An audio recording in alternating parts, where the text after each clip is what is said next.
The day was September 11th, 2001. Some of you, I imagine, were old enough to remember that day, and some of you look at it just like you would the attack on Pearl Harbor or the Oklahoma City bombing. A piece of history that you can read about in text, and you can ponder to yourself, how did we as a country let this happen? For me, it is more than text in a history book. To me, it is more than two holes in the ground that you pay respect to while visiting New York. For me, it is a piece of destiny. My destiny.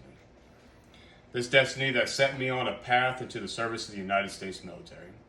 That day came shortly after I had turned 11 years old. As with many my age, we were at school when the news came in. Much like many my age, we would not fully understand the severity of what had happened or the reason as to why our teachers were turning on the televisions and crying at the screens. It would not take long for me to understand the why and how the situation. Unfortunately, it would not take long for me to understand.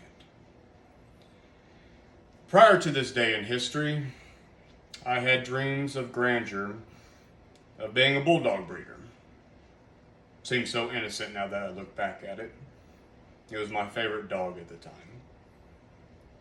3 friends of mine and I wanted to create a farm, and that's all we would do is breed bulldogs. Sell them and breed bulldogs.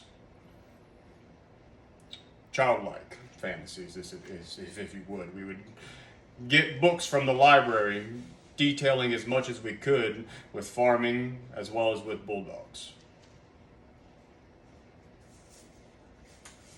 Unfortunately, the reactions to the events of that day resonated with me, and it changed my course of life. No longer did I have dreams of being a bulldog breeder, but we were sent home that day, as was everybody. And when I got off the bus and I went into my home, I saw my mother crying at the screen. Again, I didn't understand. But her crying resonated with me, and I saw fear in her eyes. And that set a tone for me to want to protect her and my family. I made a promise that day. I don't know if I fully understood the promise that I made, but I did make it. I told her that I would fight in the war to come of this event. Now, I'm proud to say that I kept that promise. I am only one of many Americans that day who made that life event a calling. For 7 years, I continued my education. I continued life as any adolescent would. The only difference between me and many of my peers is that there in the distance was a siren's call. This beckoned me to drop my childlike fantasies of leisure and pick up the mantle so many had done before me.